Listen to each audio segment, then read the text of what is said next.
성부와 성자와 성령의 이름으로 말씀을 드립니다. 샬롬. 예수님께서 주시는 평화와 은총이 교우님들에게 가득하시기를 축원드립니다. 구약시대에 하나님의 선택을 받아 말씀을 선포하신 분들을 우리는 예언자라고 칭합니다. 신약시대에는 예언자도 계셨지만 예언자라고 하는 말 대신에 예수님의 선택을 받은 사람들, 그래서 사도라고 부르기도 하고 제자라고 이렇게 칭하였습니다. 교우님들은 예수님의 선택을 받으셨고 또 복음을 선포하는 사명을 간직하고 계셨기 때문에 예수님의 제자 또는 예언자의 직분을 수행하시는 특별한 분들이 되셨습니다. 그래서 오늘은 예언자적 삶을 살자라고 하는 제목으로 말씀을 나누고자 합니다. 오늘 말씀을 통해서 저희가 첫 번째 기억하는 것은 여러분을 주님께서 선택하셨습니다 라고 하는 이 사실입니다. 오늘 아모스 예언자가 활동하시던 북왕국 이스라엘은 여로보암이라고 하는 왕이 통치를 하였습니다. 그래서 세상적인 기준으로 보면 치세를 잘해서 마치 평안하고 잘 사는 것처럼 그렇게 보였지만 결국 그거는 다 주님이 보시기에는 허장성세에 지나지 않았다라고 그렇게 판단할 수 있습니다. 북왕국은 하나님의 뜻으로 온전히 나가는 것이 아니라 자꾸 하나님의 뜻에서 비껴 멸망의 길로 치닫고 있는 그런 상황인 것입니다. 그래서 하나님께서는 평범한 소시민이었던 아모스를 택하셔서 예언자로 그렇게 삼으셨습니다. 예언자의 고백처럼 오늘 일독서 14절과 15절을 여러분께서 같이 보시면 아모스가 아마지에게 대답했다. 나는 본시 예언자가 아니다. 예언자의 무리에 어울린 적도 없는 사람이다. 나는 목자요 돌 무화과를 가꾸는 농부다. 나는 양떼를 몰고 다니다가 야훼께 잡힌 사람이다. 당신의 백성 이스라엘에게 가서 말을 전하라고 하시는 야훼의 분부를 받고 왔을 뿐이다. 평범한 농부로서 목자로서 그렇게 지내다가 어느 날 갑자기 하나님께서 나를 사로잡아서 그것도 유다가 아닌 북왕국에 가서 나의 말을 전하라. 그들을 회개시켜라. 그래서 나는 하나님께 사로잡혀서 이렇게 선포할 수밖에 없다. 오늘 이 독서는 에베소 교인들에게 보낸 우리가 편지인데요. 초대 교인들도 마찬가지입니다. 그들이 초대 교인으로 선택된 것은 다 하나님의 택하심이고 섭리셨다라고 하는 것이죠. 4절과 5절을 보시면 우리를 그리스도와 함께 살게 하시려고 천지창조 이전에 이미 우리를 뽑아주시고 당신의 사랑으로 우리를 거룩하고 흠없는 자가 되게 하셔서 당신 앞에 설 수 있게 하셨습니다. 하나님께서는 예수 그리스도를 통하여 우리를 당신의 자녀로 삼으시기로 미리 정하신 것입니다. 이것은 하나님께서 뜻하시고 기뻐하시는 일이었습니다. 그들이 초대 교인이 된 것은 하나님의 계획이었고 하나님의 뜻이었습니다. 우리가 초대 교인으로서 복음을 전가하는 것은 하나님의 계획이었고 하나님께서 기뻐하시는 일이다 라고 이렇게 전하고 있습니다. 오늘 복음에서 세례자 요한의 순교에 대한 그런 참수의 장면을 보게 되는데요.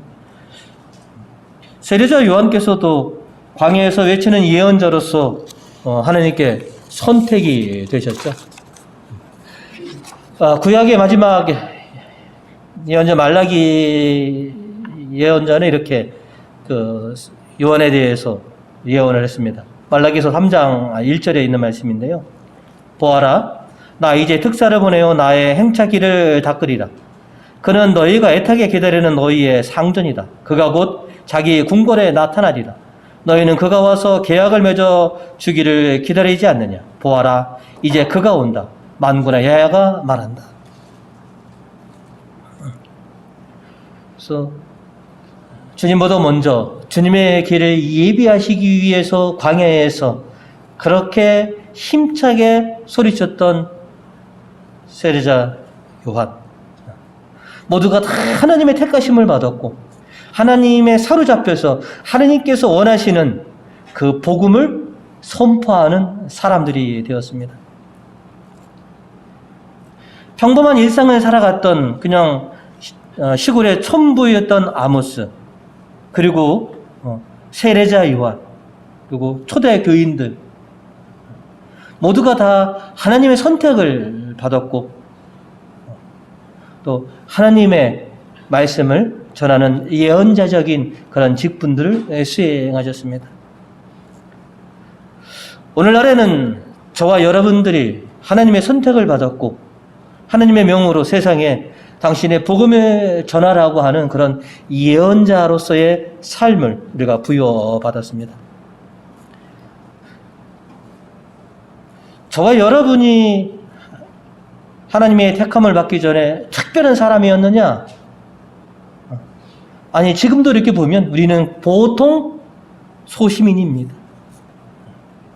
농사 짓는 그냥 시골의 농부이시고 작은 가게를 하시는 소상공인이시고 또 직장 생활을 하시는 그런 셀러리맨에 불과합니다. 하지만 이런 우리들을 하나님께서 택하시고 당신의 뜻과 함께하는 그런 제자로서 또 이 세상에 하나님 나라를 완성하는 그런 예언자적인 삶을 살도록 우리를 그렇게 특별하게 만들어주셨다라고 하는 이 사실에는 변함이 없습니다.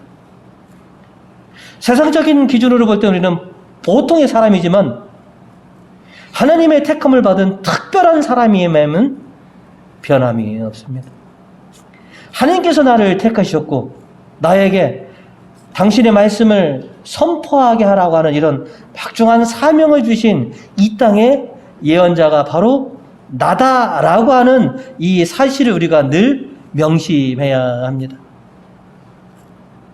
여러분을 택하시고 또 여러분을 뽑으신 하나님을 기쁘시게 해드리며 살아가는 예언자적인 그런 삶을 살아가시는 우리 교우님들이 되시기를 간절히 축원드립니다. 두 번째로는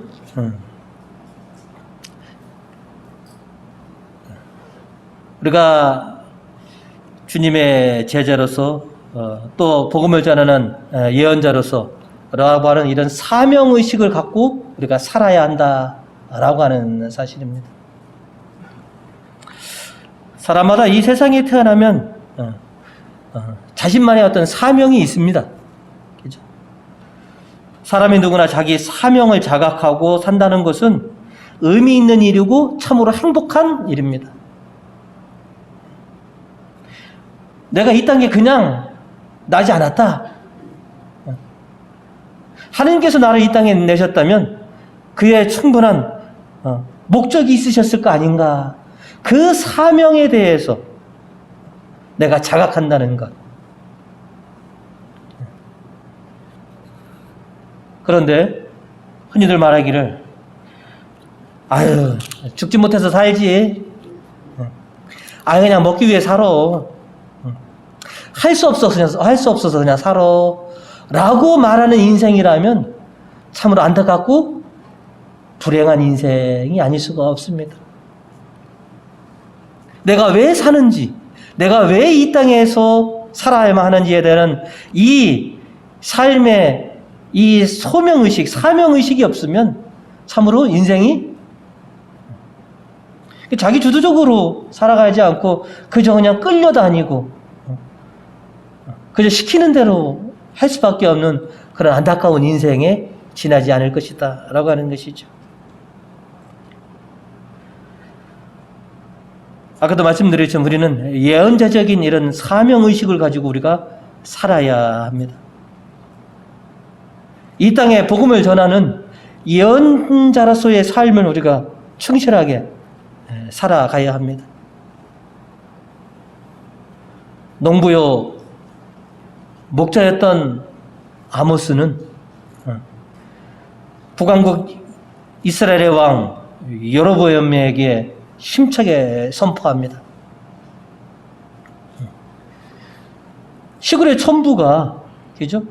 왕을 지탄하는 일이 쉽지는 않습니다. 오늘 일독서 8절 후반절하고 11절에 보시면 나 이제 다림줄을 내 백성 이스라엘 한가운데 들이웠다. 더 이상 이스라엘을 용서할 수 없다. 하지만 그들에게도 마지막 기회를 주시죠. 그죠? 내가 마지막 심판하기 전에 아모스를 통해서 다시 그들이 회개할 수 있는 그런 기회를 주십니다.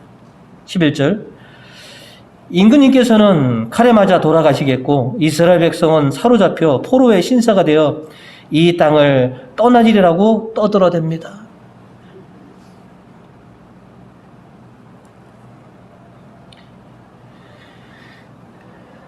아모스는 여로보암에게 외칩니다. 당신들이 회개하지 않으면 당신은 죽을 것이고 이 나라는 멸망해서 이 백성들은 쑥대밭이 될 것입니다. 그러니 하나님의 뜻대로 돌아오십시오. 망령된 짓을 하지 말고 하나님의 길을 걸어가십시오. 세례자 요한도 헤로데 왕에게 하나님의 말씀을 선포합니다. 당초 헤로데 왕은 믿음이 좋은 사람이다라고 우리가 볼 수 있습니다. 여러분은 굉장히 의아하시다고 생각하지 못했지만 굉장히 믿음이 좋다라고 밖에 볼 수 없습니다. 아니, 믿음이 좋은 사람입니다. 하나님을 잘 섬긴 사람입니다. 왜냐하면 여러분 이스라엘 역사상 성전이 3번 지어졌죠. 그죠? 솔로몬이 지어졌고, 그죠? 유다가 망했을 때 다시 돌아와서 쭈르바벨에 아주 보잘것없는 성전이 지어졌고, 그리고 이스라엘 역사상 가장 화려하고 가장 큰 성전이 누가 지었습니까? 에? 솔로몬이 진 것보다 몇 배 더 크고 화려하게 진 성전이 있습니다. 그게 헤로데가 지은 성전. 예수님이 들어갔던 성전이 바로 헤로데가 지은 성전입니다. 우리도 그러지 않습니까? 하나님에게 가장 큰 성전을 지어서 바칠 정도면 그가 믿음이 없다라고 볼 수 있겠습니까? 이야, 우리 임금이 참 하나님에 대한 믿음이 커셔. 그래서 이 어마어마한 성전을, 여러분들 유럽에 보시면 대성전들 보시면 국가가 왕이 뭐예요? 그런 성전을, 성당을 지었으면 믿음이 없다고 얘기했을까요? 믿음이 좋다고 얘기할까요? 우리가 그저 예수님에 대한 그런 일 때문에 그가 믿음이 아주 형편없는 사람으로 볼 수 있지만 아닙니다. 그리고 세례자 요한에게 대한 처사를 보시면 그가 뭐예요? 믿음이 없는 사람이라고 볼 수가 전혀 없습니다. 자, 오늘 복음 20절에 보시면 헤로데가 요한을 의롭고 거룩한 사람으로 알고 그를 두려워하여 보호해 주었을 뿐만 아니라 그가 간할 때마다 속으로는 몹시 괴로워하면서도 그것을 기꺼이 들어왔기 때문이다. 왜? 이건 단순히 양심이 아닙니다. 그죠? 헤로데는 세례자 요한을 뭐예요? 하나님의 예언자로 그렇게 믿고 있었기 때문에 그를 그렇게 자기의 치부를 자꾸 찌르고 참 힘들게 하더라도 끝끝내 뭐예요? 비록 감옥에 가둬두고 있지만 그의 말을 자꾸 들어주었습니다.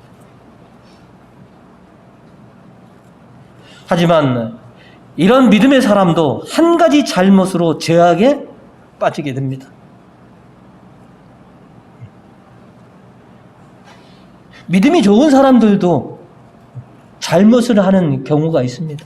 그 한 가지 잘못 때문에 헤로데는 역사에서 뭐예요? 오명을 남기게 된 것이죠. 그것은 다름 아닌 18절에 보시면 요한이 헤로데에게 동생의 아내를 데리고 사는 것은 옳지 않습니다 하고 누차 간해하였기 때문입니다.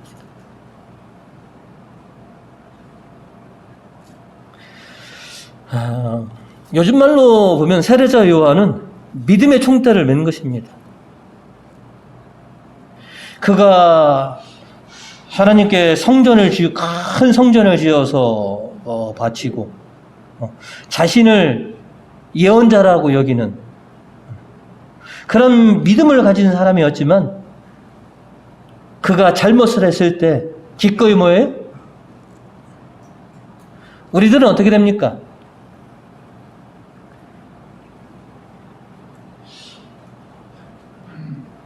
그가 엄청난 좋은 일을 많이 했으면 그냥 그거 하나쯤, 그죠?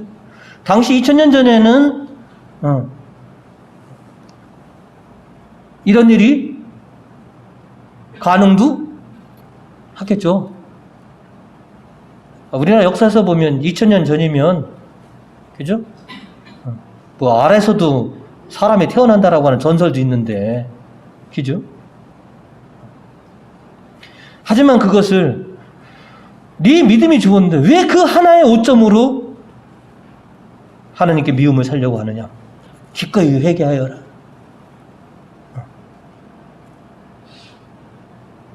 그래서 믿음의 총대를 메고 헤로데에게 간합니다.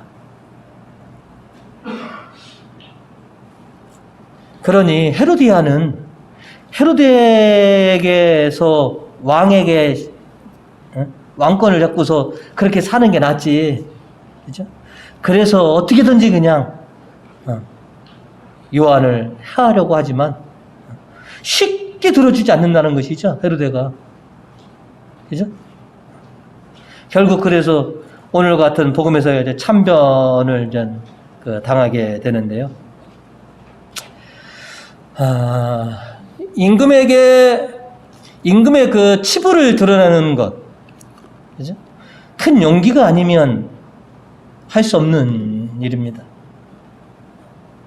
왕에게 회개하십시오라고 하는 선포하는 것. 하지만 누군가는 해야 할 일이기 때문에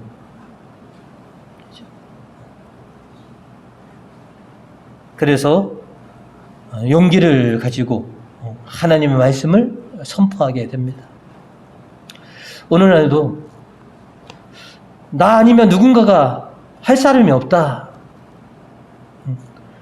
누군가는 이 일을 해야 하고 누군가는 이 말씀을 전해야 한다면 기꺼이 내가 그 일을 따르겠습니다 라고 하는 그런 예언자적인 그런 삶을 우리가 살아가야 된다는 것이죠.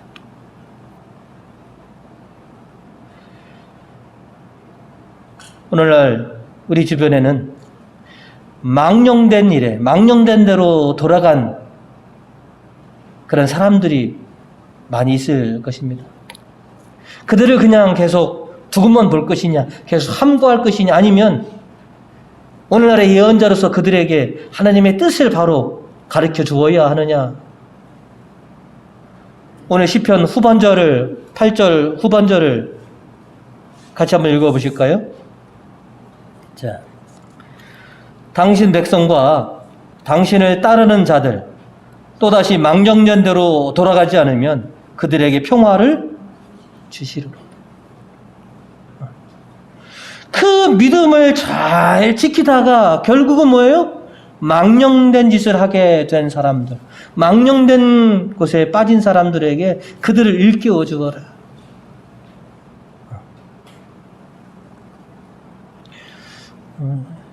여담을 하나 말씀드릴까요?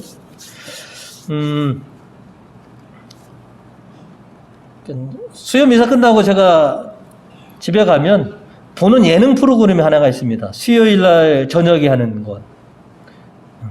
골목식당이라고 하는 프로를 참 즐겨봅니다. 그럼 거기에 보면 정말로 힘들어서 폐업 일보 직전까지 간 소상공인들 다 나오지 않습니까? 보면 사정들이 다 어렵고 딱한 사람들이 굉장히 많죠. 그런데 그들에게 백종원이라는 사람은 때로는 굉장히 매몰차게 합니다. 혹시 여러분 보셨습니까?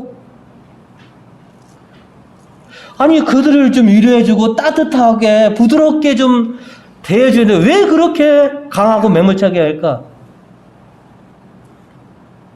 그랬더니 방송에 나오면 3개월, 6개월 동안은 뭐예요? 잘 된다고 합니다. 그런데 그거 지나가면 어떻게 돼요? 다시 예전으로, 예전 습관으로, 예전 음식의 버릇으로 다시 돌아갈까봐. 그래서 이렇게 강하게 할 수밖에 없습니다. 오늘 저는 시편 이 8절을 보고서 그 생각이 떠났습니다. 다시 옛날로 돌아갈까봐. 망령된 짓으로. 우리 흔히들 그러시잖아요. 뭐 이상한 짓 하면 뭐 망령 났어? 믿음의 사람이 하나님과 온전히 살아가지 못하고 그것을 벗어난다면 그것은 곧 망령된 짓입니다. 너희가 망령된 대로 돌아가지만 않는다면 하나님께서 너희를 구원하실 것이다. 우리가 지금도 열심히 잘 신앙생활을 하고 있지만 우리도 언제 망령된 짓을 할지 모릅니다. 그리고 내 주변에 내 가족들 중에서 내 지인들 중에서 누가 망령된 곳으로 망령된 짓을 지금 하고 있다면 그들을 가만히 지켜만 보고 있어야 되느냐 하는 것이죠. 예언자가 가지고 있는 정신 중에 가장 강한 것이 바로 뭐냐면 하나님에 대한 사랑과 하나님에 대한 열정입니다. 그리고 이웃을 불쌍히 여기는 마음. 그래서 그들에게 하나님의 말씀을 선포하는 것이죠. 회개하십시오. 회개하지 않으면 이 나라가 망하고 당신은 어려움에서 헤어날 수 없을 것입니다.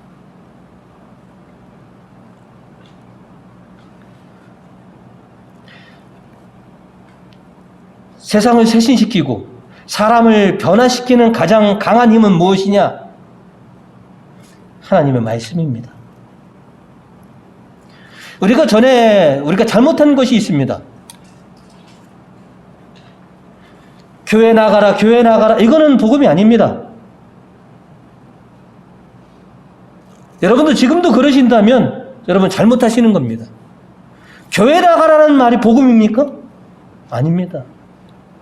하나님의 말씀을 직접 들려주시는 것이 복음인 것이죠. 왜? 교회 나가라는 거에는 아무런 반응이 없습니다. 여러분 지금까지 해보셨죠? 수십 수천 번 이제는 교회 좀 나와야 되지 않아? 이제 교회 좀 나와야 되지 않아? 변화가 안 됩니다. 대신에 하나님의 말씀을 직접 여러분 한번 전해줘 보십시오. 여러분 우리가 매 주일마다 하나씩 또 성경 암구하는 거 있었잖아요. 직접적인 그 말씀을 선포해 주십시오. 교회는 이제 나가야지 라고 하는 말보다 직접적인 하나님의 말씀이 세상을 쇄신시키고 사람을 변화시키는 가장 강력한 힘은 바로 하나님의 말씀인 것입니다. 오늘 이독서 13절을 같이 한번 읽어보시면 여러분도 그리스도를 통하여 여러분에게 구원을 가져다주는 복음, 곧 진리의 말씀을 듣고 믿어서 하나님의 백성이 되었습니다. 세상과 사람을 변화시키고 쇄신시켜주는 것은 하나님의 말씀입니다. 그 하나님의 말씀을 선포하는 것이지, 이제 교회 나와, 이제 우리 교회 좀 같이 다녔으면 좋겠어 라고 하는 그런 말이 아닙니다.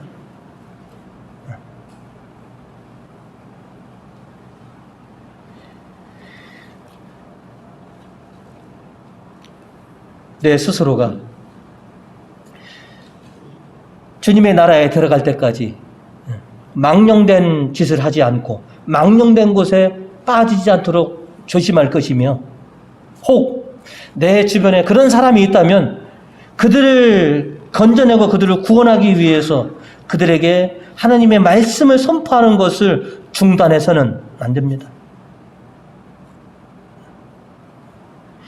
귀에 딱지가 않도록 그들을 깨우고 그들을 다시 이끌어내야만 합니다. 우리가 복음을 중단하는 그 순간 그들은 더 이상 변화와 새신의 기회를 놓치고 마는 것입니다. 여러분들 잘 아시는 것처럼 믿음은 무엇을부터 오십니까?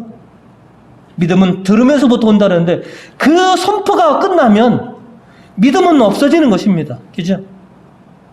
그래서 우리가 우리 주변에 있는 사람들을 사랑하고 그런 열정으로 이 복음의 선포를 결코 중단해서는 안 됩니다. 얘들이 자꾸 싫어하는데요. 그래도 그들이 살기 위해서는, 그들이 영원한 생명으로 들어가기 위해서는 결코 복음을 중단할 수 없습니다. 이것이 우리의 사명인 것입니다. 주님에 대한 사랑과 열정으로, 그리고 내 주변에 있는 이웃과 가족에 대한 그런 사랑으로 그들에게 기꺼이 복음을 증거하여서 그들을 구원으로 하느님 앞으로 인도할 수 있는 그런 예언자의 삶을 살도록 저와 여러분이 부름을 받으신 것입니다.